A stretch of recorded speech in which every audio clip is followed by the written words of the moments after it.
nós estamos falando de adultos que estão sendo punidos por suas práticas. No Antigo Testamento não existe o conceito de punição com privação de liberdade, como nós trabalhamos aqui na nossa sociedade democrática. Não existe. Outra coisa que não existe no Antigo Testamento é a ideia de reabilitação de criminoso. No Novo Testamento, olha que coisa doida, também não há por parte do Estado nenhuma possibilidade de se reabilitar criminoso e também de se proporcionar privação de liberdade como modelo de punição. Como que funcionava então o sistema legal ali, o sistema que punia os criminosos com relação aos crimes que eram cometidos? Funcionava da seguinte forma. Primeiro que a lei, ela existe em todas as sociedades e, obviamente, cada lei vai ser de acordo com os valores principais daquela sociedade. Quando nós falamos do Antigo Testamento, nós estamos falando da lei de Deus. Então, aquilo que era considerado um pecado grave, isso era, de certo modo, punido com a morte dentro de uma lógica de reparação. Já no Novo Testamento, nós estamos debaixo da lei romana. Os romanos ocuparam a região de Jerusalém, e basicamente todo mundo conhecido na época, né?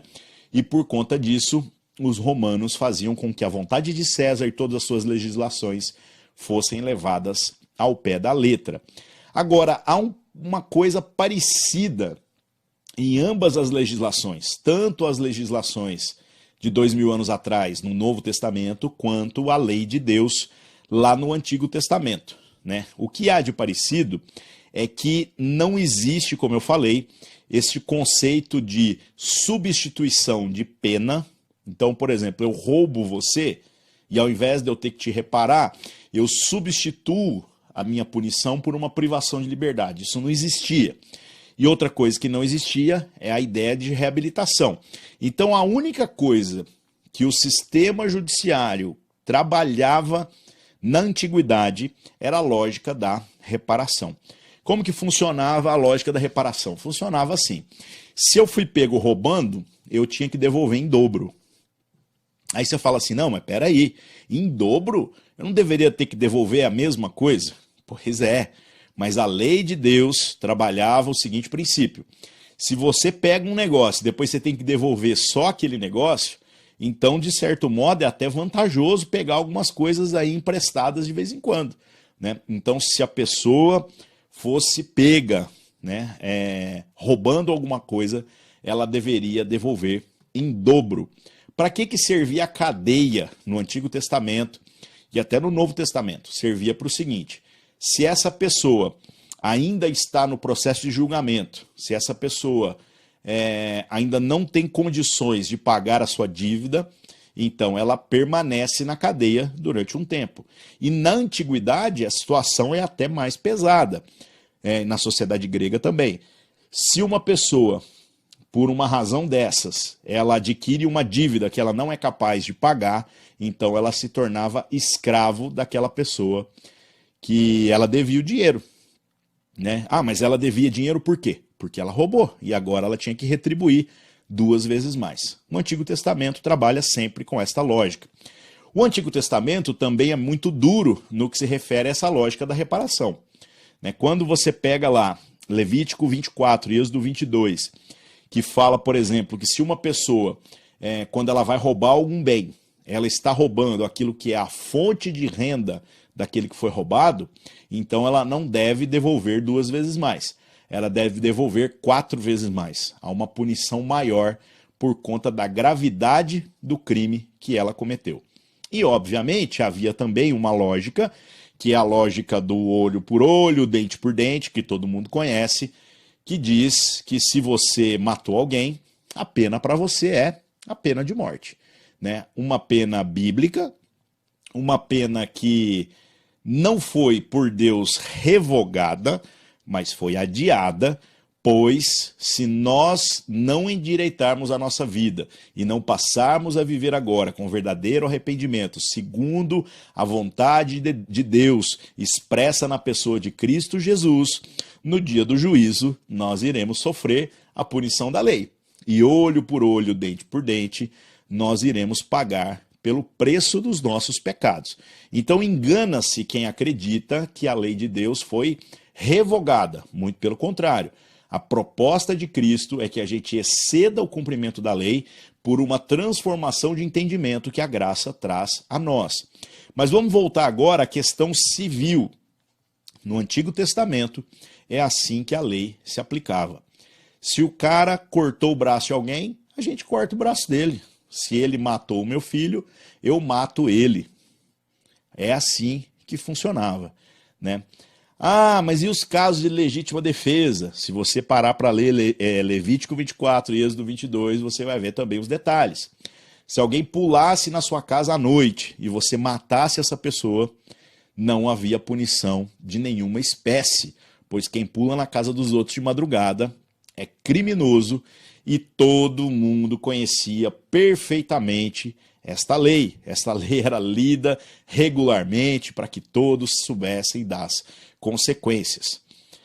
Que mais, gente?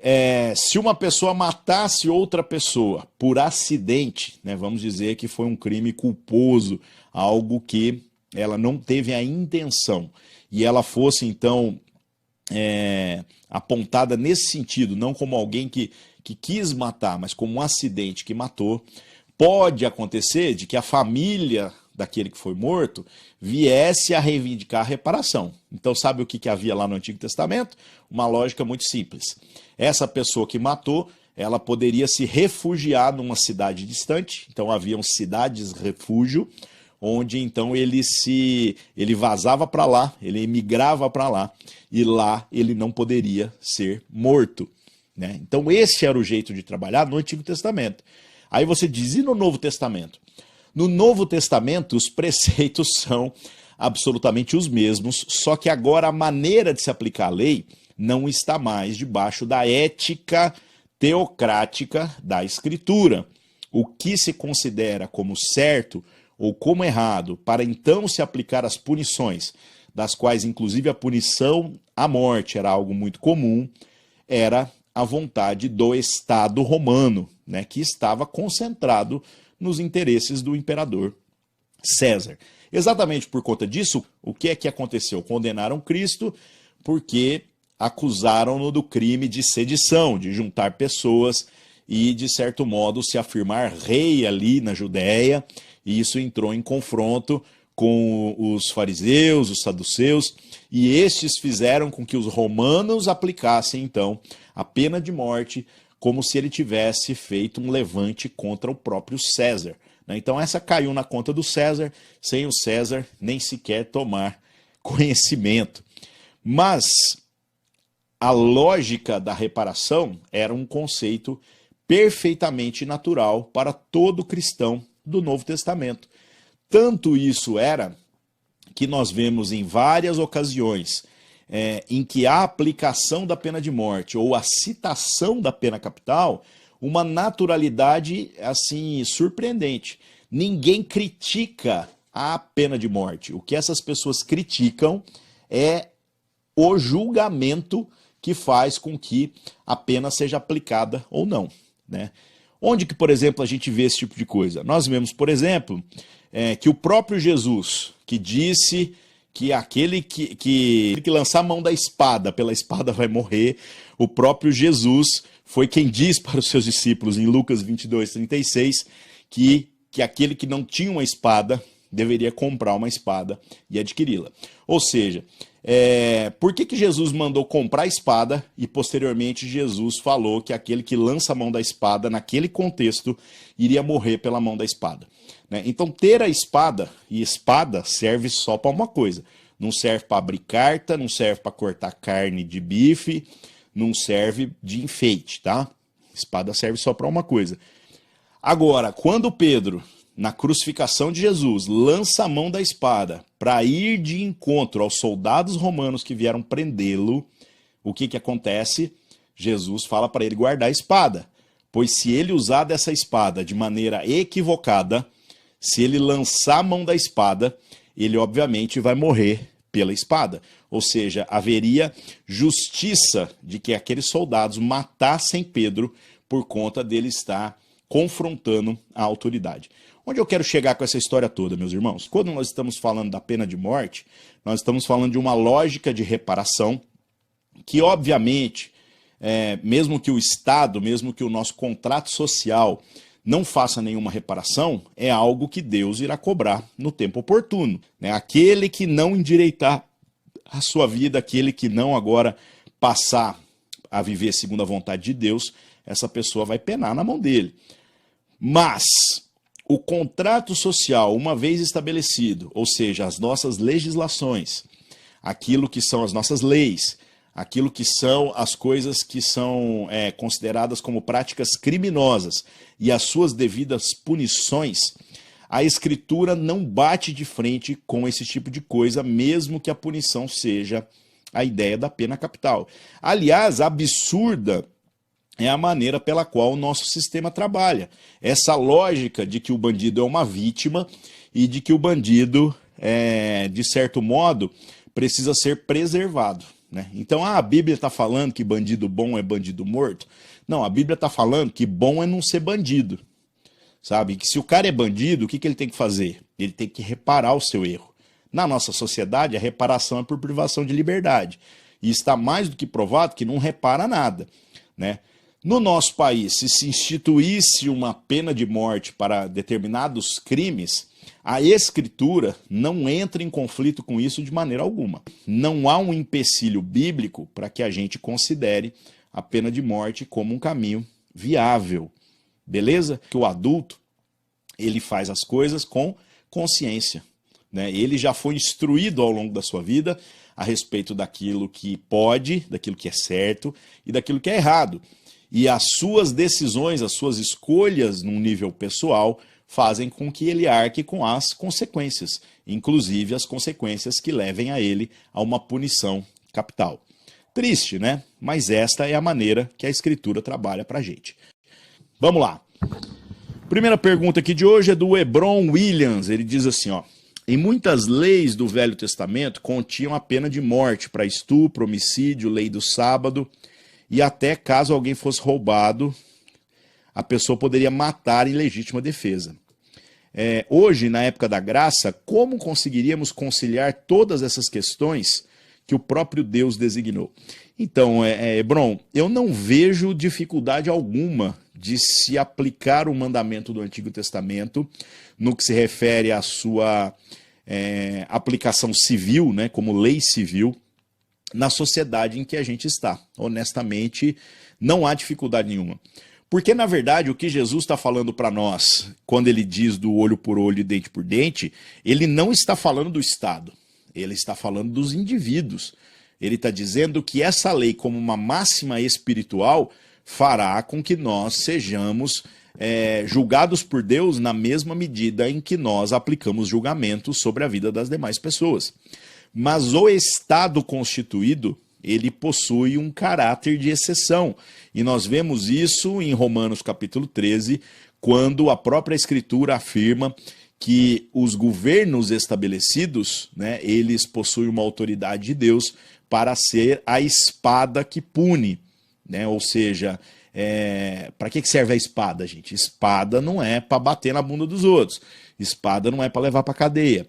A espada é para literalmente trazer a justiça reparadora e que obviamente vai vir ferir a vida. Essa é uma função do Estado.